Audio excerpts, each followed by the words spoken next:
Antes de comenzar, es importante aclarar algo.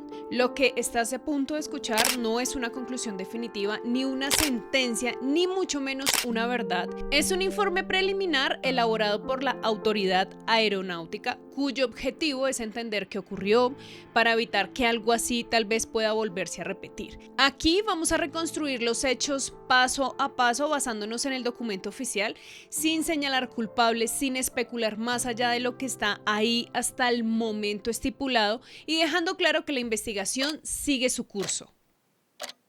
El 10 de enero del 2026, en horas de la tarde, una aeronave privada acababa de despegar del aeropuerto Juan José Rondón en el municipio de Paipa, Boyacá. A bordo iban 6 personas. Jason Orlando Jiménez Galeano, uno de los cantantes de música popular más reconocido y querido de Colombia.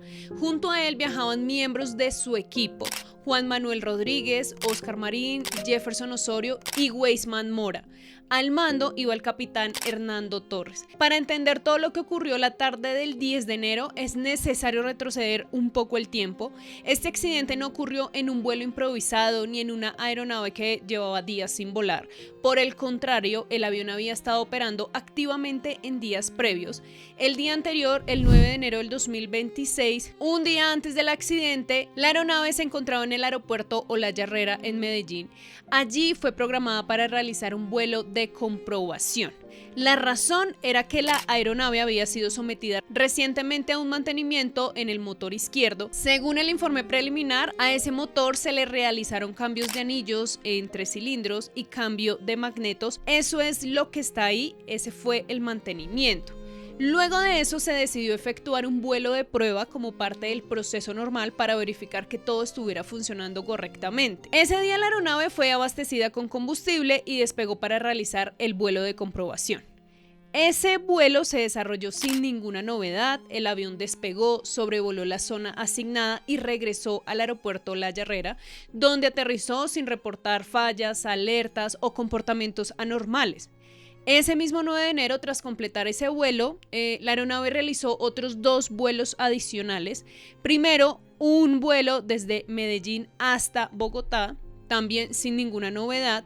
Más tarde, el mismo día, el mismo avión volvió a despegar, esta vez desde Bogotá con destino a Paipa en Boyacá. No hubo reportes de fallas técnicas, no hubo emergencias, no hubo alertas previas. Al finalizar todos esos trayectos, la aeronave quedó establecida en el aeropuerto Juan José Rondón en Paipa a la espera del vuelo programado para el día siguiente. El 10 de enero del 2026, día del accidente, el plan era realizar vuelo desde Paipa hacia Medellín. Se presentó un plan de vuelo formal, bajo reglas de vuelo visuales, con una ruta definida, altitud prevista, velocidad estimada, autonomía de combustible suficiente, todo lo que ellos tienen que hacer en su plan de vuelo.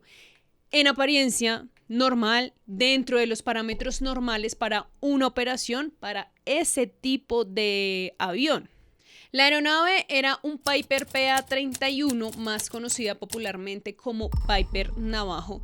Ese día realizó sus rodajes, su plan, todo con normalidad, sin reportar nada extraño.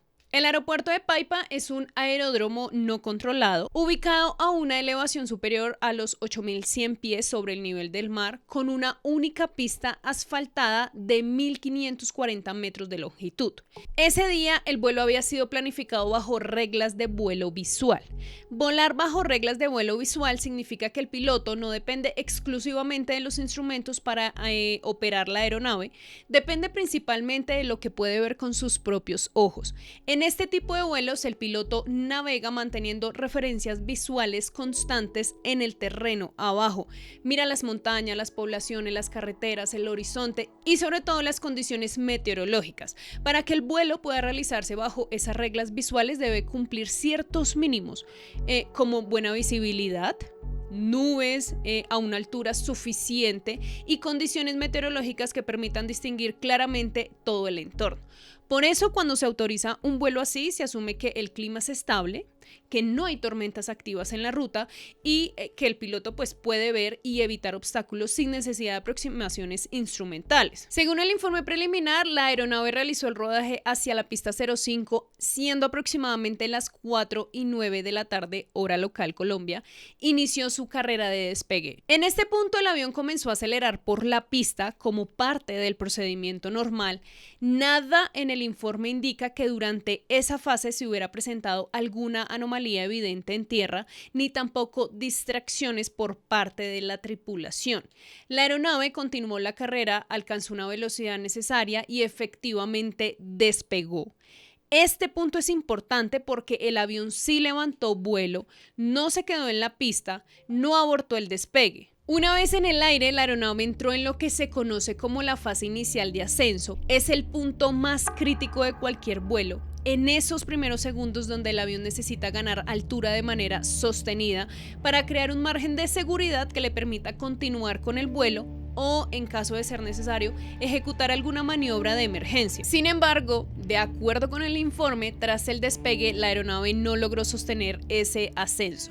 Y aquí nuevamente es importante aclarar algo. El informe no describe parámetros exactos como velocidad, razón de ascenso o altitud alcanzada. La aeronave no contaba con registradores de vuelo y la normatividad no exige su instalación en ese tipo de avión.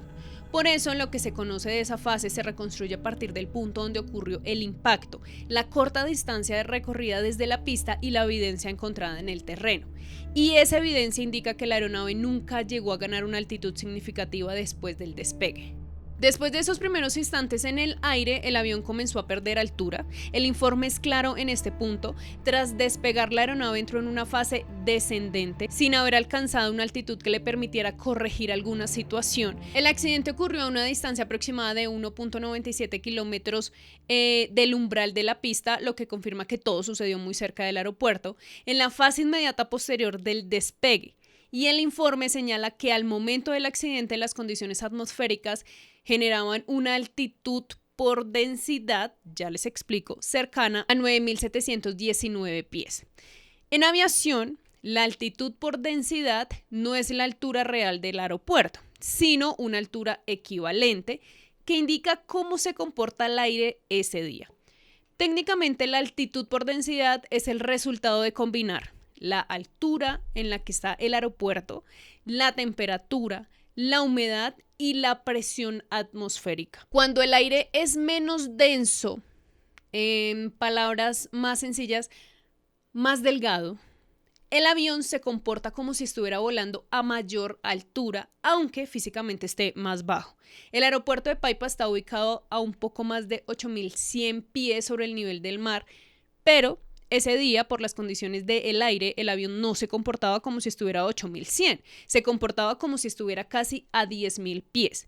Es decir, para el avión el aire se sentía mucho más delgado, liviano, como que no tenía de dónde agarrar para poder elevarse. Y esto porque es importante, porque cuando el aire es más delgado, los motores rinden menos, las hélices empujan menos y las alas generan menos sustentación.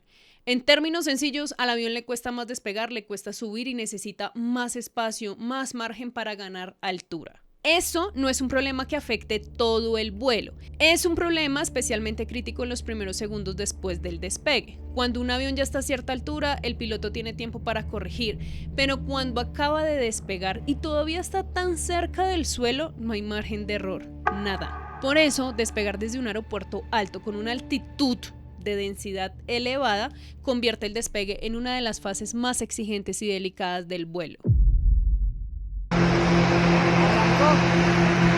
¿A dónde?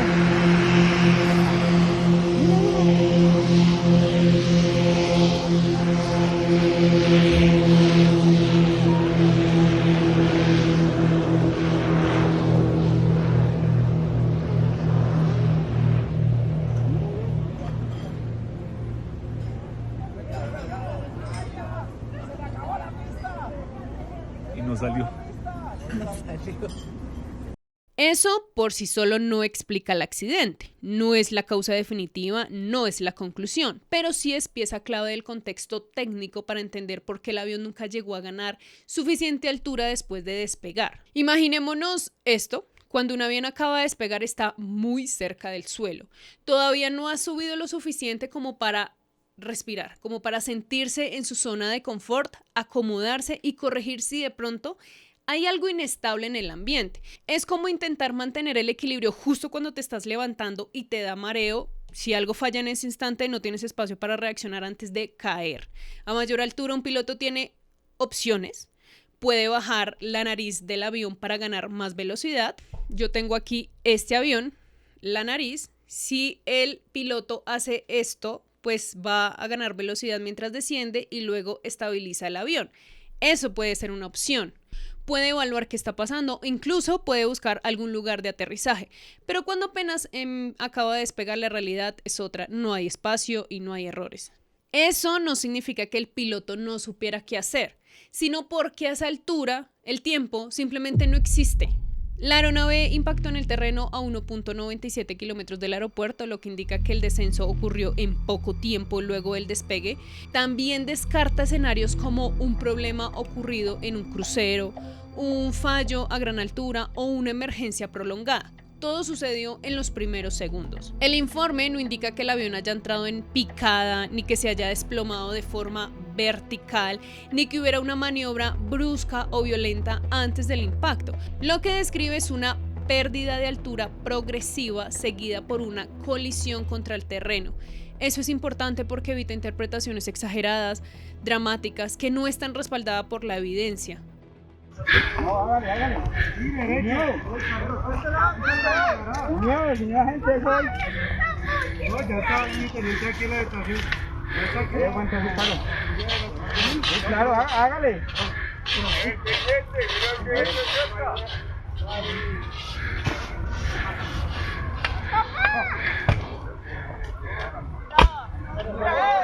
El lugar del impacto fue una zona rural conocida como la finca Merengo en la vereda Romita en el municipio de Paipa en Boyacá. La inspección del lugar permitió identificar un punto inicial de impacto claramente definido. Según el informe, la aeronave impactó en el terreno con un ángulo relativamente alto, lo que provocó que la mayor parte de la energía se disipara en ese primer contacto. Ese dato es importante porque explica por qué no hubo desplazamiento largo sobre el terreno ni se observan marcas extensas de un arrastre y la aeronave no recorrió grandes distancias después de tocar el suelo. El avión simplemente no se deslizó, sino que se golpeó con mucha fuerza sobre el terreno. El informe describe con precisión la actitud de la aeronave en el momento del impacto y cuando hablamos de actitud dentro de la aviación, se está describiendo cómo estaba posicionado el avión, cómo eran sus ángulos, si estaba en picada, si estaba así, de cualquier manera, cómo estaba en el aire. La evidencia indica que el avión impactó mayoritariamente con los planos a nivel, es decir, las alas estaban casi derechas, no completamente inclinadas hacia un lado o hacia el otro. El avión no venía de lado, no estaba girado bruscamente ni tampoco volcado. El avión estaba con una ligera inclinación hacia la izquierda, lo que significa que una de sus alas estaba un poco más baja que la otra, pero solo un poco, no de forma exagerada como lo llegáramos a imaginar. Y con un ángulo de cabeceo hacia arriba que se refiere a la posición de la nariz del avión, como si estuviera un poquito en esta posición. Es decir, no venía clavado hacia el suelo, la nariz no apuntaba directamente hacia abajo, sino que estaba ligeramente levantada, como cuando un avión intenta mantenerse en el aire.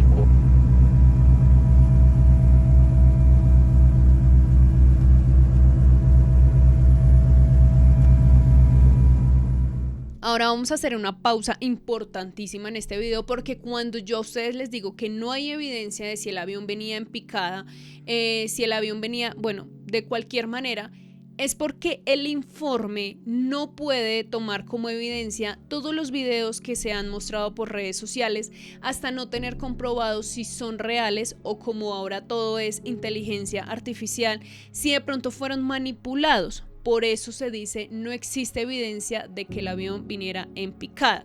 Ahora sí podemos seguir. Si juntamos esas cosas de lo que nos dice el informe, el avión llegó relativamente derecho, sin estar girado de forma violenta, sin estar invertido y sin caer en una picada vertical. La aeronave impactó el terreno con una postura relativamente estable, compatible con un intento de seguir volando o sostenerse en el aire, pero ya sin la altura suficiente. El impacto contra el terreno ocurrió alrededor de las 4:11 minutos, hora local, del 10 de enero del 2026. Según el informe, el golpe provocó un rompimiento estructural significativo en la aeronave, especialmente en zonas donde se encontraban los tanques de combustible. Y como consecuencia de ese rompimiento, el combustible se evaporó y al entrar en contacto, muy probablemente con componentes calientes de los motores, se inició el fuego. Ese punto es clave y el informe lo deja muy claro. Durante la inspección del terreno no se encontraron evidencias de hollín en el punto inicial del impacto que indique la presencia de fuego antes del choque final, es decir, no hubo un incendio en el vuelo. El fuego se originó después del impacto y fue una consecuencia directa del golpe contra el terreno. El incendio se propagó rápido y afectó gran parte de la estructura de la aeronave, en especial la zona central y la cabina. Tras ocurrir el accidente, los organismos de socorro del municipio fueron alertados. Minutos después, unidades de emergencia llegaron al lugar del impacto, en la zona rural, pues donde había caído la aeronave. Para ese momento, el fuego ya había comprometido seriamente el avión. Los equipos de rescate emplearon agentes extintores para controlar y extinguir todo el incendio y asegurar el área. Sin embargo, como consecuencia del impacto y del incendio posterior, los 6 ocupantes de la aeronave presentaron lesiones de connotación fatal. No hubo sobrevivientes y una vez controlada la emergencia, el sitio fue asegurado para permitir el inicio de las labores de investigación aeronáutica. Este punto es fundamental. El informe establece que todas las secciones principales del avión fueron encontradas en el sitio del impacto. No hubo partes separadas a kilómetros o a largos metros de distancia, ni tampoco evidencia de que el avión se hubiera roto en el aire. Es decir, la aeronave llegó completa al suelo. Durante la inspección se determinó que ambas alas presentaban afectación significativa por el fuego, siendo el ala izquierda más comprometida. En el ala derecha, los investigadores lograron identificar varios elementos claves. El flap derecho se encontraba en posición replegada. El alerón derecho estaba en posición neutral y el tren principal se encontraba replegado dentro de su compartimiento. En el ala izquierda, el nivel de destrucción por fuego fue mayor debido a esa afectación. No fue posible determinar con certeza la posición del flap izquierdo. Sin embargo, al inspeccionar los sistemas de control del vuelo, se verificó la integridad de las guayas que conectan la cabina con las alas. Las alas no solamente sirven para volar, también albergan sistemas que ayudan al despegue y al control. Los alerones permiten inclinar el avión hacia la izquierda o hacia la derecha. El tren de aterrizaje son las ruedas que reciben el avión una vez toque tierra. El motor izquierdo fue encontrado unido a la estructura del ala con deformaciones propias del impacto. Presentaba afectación por fuego en la zona inferior y en los accesorios. Sin embargo, durante la inspección no se observaron fracturas visibles. Tampoco se evidenciaron fugas de aceite previas al impacto y los cilindros permanecían instalados. Por otro lado, el motor derecho también fue localizado unido al ala, mostraba una afectación mayor por fuego en su parte superior, pero igualmente no presentaba fracturas estructurales evidentes ni tampoco fugas de aceite previas. Esto no significa que los motores estuvieran funcionando perfectamente al momento del accidente, significa que en esa etapa preliminar no hay evidencia visible de una falla catastrófica previa al impacto. Por eso, el informe establece que los motores deben ser analizados a fondo en una fase posterior a esta investigación.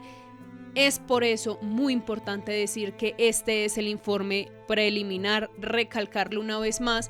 Aún los motores del avión están en estudio, las hélices de ambos motores fueron recuperadas en el sitio. En la hélice izquierda algunas palas presentaban afectación por fuego, deformaciones leves, sin pérdida significativa de material, y en la hélice derecha se observaron deformaciones moderadas en algunas palas, pero sin fracturas violentas ni pérdidas de masa.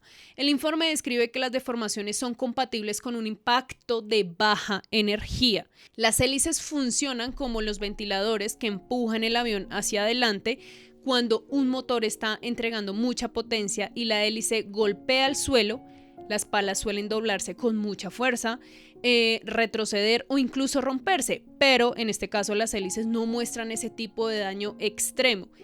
Eso sugiere que al momento del impacto, la energía con la que el avión avanzaba era baja y que el avión no llevaba una gran velocidad horizontal. Eso encaja con todo lo que ya vimos, poca altura, poco tiempo y un descenso sin margen para poder acelerar o corregir cualquier error.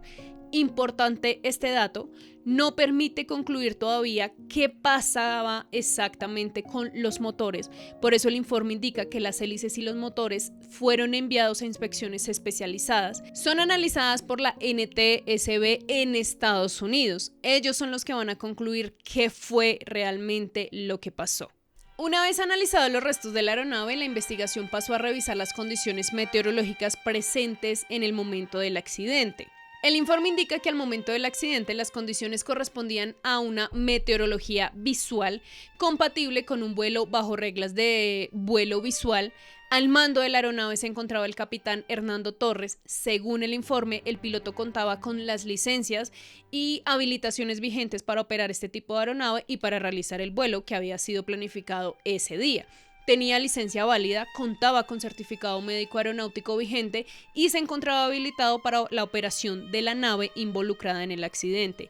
Y ojo a esto, a los que creen saber más que las autoridades competentes, no hay ningún señalamiento de que el piloto no tuviera experiencia ni estuviera habilitado o tal vez estuviera realizando alguna maniobra peligrosa o ilegal en algún momento antes del despegue. El informe preliminar no atribuye responsabilidades ni establece errores humanos. No se evalúan reacciones del piloto segundo a segundo y no se emiten juicios sobre lo que debió o lo que no debió hacerse. Ni siquiera en el informe final se señalan responsables de alguna tragedia, a menos que sea muy evidente la intención humana en causar un daño. Pero el informe final tampoco les va a decir a los que tal vez puedan estar esperando quién tiene la culpa. Eso no va a pasar. Solamente ese análisis permitirá saber si ambos motores estaban entregando la potencia normal, si hubo alguna anomalía mecánica o si existió algún comportamiento irregular que no se pudo detectar en el campo. Las hélices, por su parte, también son analizadas a profundidad. Otro punto clave que sigue en investigación es el historial de mantenimiento. Uno de los mayores desafíos de esta investigación es que la aeronave no contaba con grabadoras de cabina. Por eso les dije que era complicado saber qué había pasado en el aire. Solamente se sabe al momento del impacto. Por esas razones, no tenía grabadores de cabina ni registradores de datos de vuelo.